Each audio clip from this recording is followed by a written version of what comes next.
के लिए आप यहाँ पे जमानती हो? देखिए जी, ये बड़ी बदकिस्मती है कि जो इस वक्त मुल्क की सूरत हाल है, जो मुआशी सूरत हाल है, जो समाजी सूरत हाल है, जहाँ पे कि लोगों को दो वक्त का खाना मैसर नहीं हो रहा, तो हुकूमत बजाय इसके कि उस तरफ अपनी तवज्जो दे और आवाम के और जो पाकिस्तान के मसाइल हैं, जो कि बड़े ही सीरियस मसाइल हैं, बड़े संजीदा मसाइल हैं, बजाय उस पर तवज्जो देने के ये सियासी मुकदमात कायम कर रहे हैं। खान साहब पे उन्होंने कोई 78 मुकदमे इन्होंने कर दिए हैं और सारे मुकदमे जो हैं उनका कोई न सर है न कोई पैर है।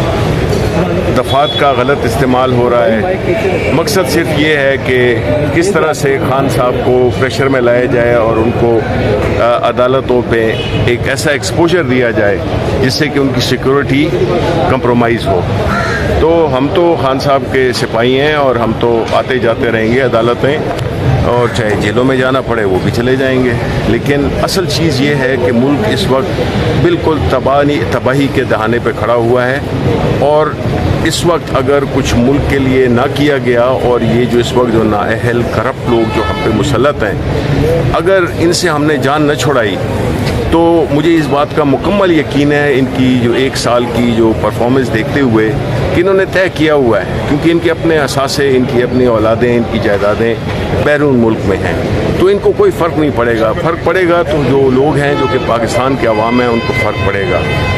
और ये ज़ाती दुश्मनी और अना के चक्कर में इस मुल्क को एक ऐसी तरफ धकेला जा रहा है जिससे कि वापसी जो है तो बहुत ही ज़्यादा मुश्किल भी होगी और बहुत उसमें टाइम लगेगा। पाकिस्तान ऑलरेडी मेरे ख्याल में कि 20 साल पीछे चला गया है इन नाहिलों की वजह से, और जो इन्होंने सियासी इंतकाम का जो एक अंधा सिलसिला शुरू किया हुआ है, ये मुल्क के लिए, ये मुल्क इनकी ज़ाती जायदाद नहीं है, ये किसी की ज़ाती जायदाद नहीं है, ये हमारी पाकिस्तान के अवाम की मुश्तरका प्रॉपर्टी है। इसकी हमने हिफाजत करनी है और हमने सारे चोर उचक्कों से जान छुड़ानी है और इनको, इनकी सियासत तो दफन हो चुकी है। अब उस पर जो है तो सिर्फ वो जो मार्बल लगाना है काले रंग का, वो जो है रह गया है। बाकी तो इन्होंने पूरी अपनी तरफ से हद कर दी है, पूरी कोशिश कर ली है कि इस मुल्क को किस तरह से ये तबाह करें। सर, इलेक्शन होने जा रहे हैं, असद जरदारी और फजल रहमान ने इंडिकेटर दिया है कि इलेक्शन का कोई पता नहीं, और जो ये निगरान हुकूमत है ये जो कि गैर मुअय्यना मुद्दत तक वो दी जाए। इस देखें, ये आइन की खिलाफ वर्जी कोई भी करेगा। इससे मुतल्लिक क्या कहेंगे? सही बताइएगा कि एक तो आपको बार बार नैब बुला रही है, क्या आपको नैब आपको बहुत ज़्यादा जो है वो पसंद करती है? दूसरा कहा जा रहा है कि स्पेन के अंदर आपकी बड़ी जायदादें हैं, तो उसकी थोड़ी वजाहत कर दो। बिस्मिल्लाहिर्रहमानिर्रहीम। जैसा कि कोर्ट ने आर्डर दिया था और मैं नैब में पेश हो गया और वहाँ पे जो भी उनके सवालात थे वो सारे मैंने दिए, क्योंकि हम पब्लिक रिप्रेजेंटेटिव हैं तो हमारी तमाम चीज़ें अवेलेबल होती हैं ECP के पास और FBR के पास मेरी तमाम चीज़ें हैं। बाकी जो आपने बात की है कि मेरे एसेट्स अमेरिका में, स्पेन में या लंदन में, अमेरिका में कहीं भी नहीं है। अल्हम्दुलिल्लाह मैं पाकिस्तान में रहता हूँ, मेरा जीना मरना यहीं पे है। नैब ये कहती है कि उस्मान बुज़ार जो हैं वो तफ्तीश के दौरान ताउन नहीं कर रहे, वो बार बार कहते हैं मैं मशवरा करके बताऊँगा, इसका जवाब मेरे पास नहीं है, ट्रांसफ़र पोस्टिंग जो हैं वो मैंने नहीं की। तो जी 3 घंटे फिर मैं क्या करता रहा, मैं ये सवालों के जवाब ही देता रहा जी, और जो डॉक्यूमेंट्स उनको एविडेंस चाहिए वो भी दे देंगे, ऐसी कोई बात नहीं। इलेक्शन जो है वो बर वक्त होते दिखाई दे रहे हैं सर देखें, जो भी काम हो कानून और आइन के दायरे में होना चाहिए। आपको अगर दोबारा मौका मिला पंजाब में सर्व करने का तो क्या आप वज़ारत आला लेंगे? देखें जी, मैं पाकिस्तान तहरीक इंसाफ का एक कारकुन हूँ और जो मेरा लीडर मुझे जहाँ खड़ा करेगा मैं वहीं खड़ा होगा। कहा यह जाता है कि जो उस्मान बुज़ार के 3.5 साल हैं, जो दावा किया जाता है चौधरी परवेज़ इलाही के जो 8 माह 10 माह हैं वो ज़्यादा भारी हैं, जो तरक्याती काम थे वो चौधरी परवेज़ इलाही ने करवाए, सरदार उस्मान बुज़ार जो हैं वो काम नहीं करवाते। देखिए जी, मेरे ख्याल में ये जो पीरियड है मेरा 3 साल 7 महीने की, ये शायद पंजाब की हिस्ट्री में इतनी डेवलपमेंट हुई है जितनी हमने करवाई है, और जितनी गुड गवर्नेंस हमने दिखाई है, शायद ही इस तरह का मौका कभी दोबारा लोगों को मौका मिल सके काम करने का।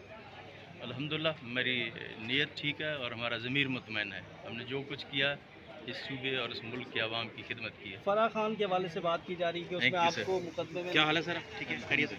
सर बेनामी के इल्ज़ाम आप पर, एसेट बियॉन्ड मीन्स के इल्ज़ाम, क्या वजह? आपको पता है आजकल जो माहौल है फिर उसमें ये चीज़ें तो चलती हैं। तो आपके दौर में भी तो सारी अपोजिशन जेलों में थी, उसकी क्या वजह थी? देखें जी, मेरा ज़मीर मुतमईन है, मैंने कभी कोई गैर कानूनी काम किया न करने दिया अपने दौर में और अपनी जुरिस्डिक्शन में। कहते हैं जनरल बाजवा पे आपने FIR कटवा दी थी सियालकोट में, मैंने किधर से कटवाई है? किसने कटवाई थी? मैंने इमरान खान साहब ने कहा था आपको। देखें, किसी के खिलाफ कोई इंतकामी कार्रवाई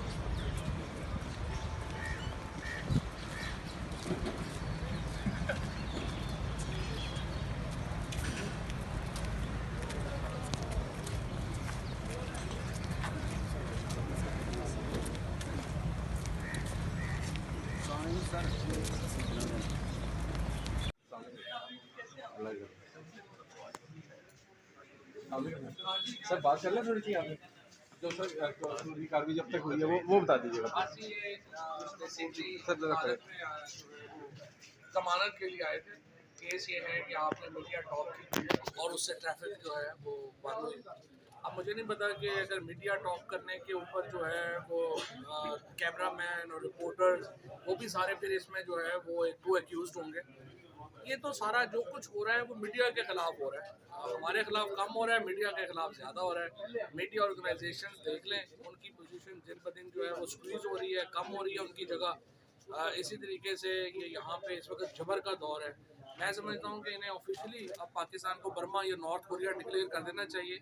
कल इंशाल्लाह हम जो रैली निकाल रहे हैं वो आइन और अदालतों से यकजहती के लिए है। हज़ारों लाखों लोग उसमें शरीक होंगे और बताएंगे कि हम अपनी अदालतों के साथ खड़े हैं, हम आइन के साथ खड़े हैं। अच्छा सर, आखिरी सवाल बता दीजिएगा कि इमरान खान साहब के ऊपर जो पाबंदी लगाई गई है क्या ये आइन के कानून के मुताबिक लगाई गई है? इमरान खान के ऊपर जो पाबंदी है आइन और कानून का मजाक उड़ाने के मुतरादिफ है और मैं मीडिया एसोसिएशन और ऑर्गेनाइजेशन से कहता हूँ वो आगे आएँ और इस पाबंदी को चैलेंज करें।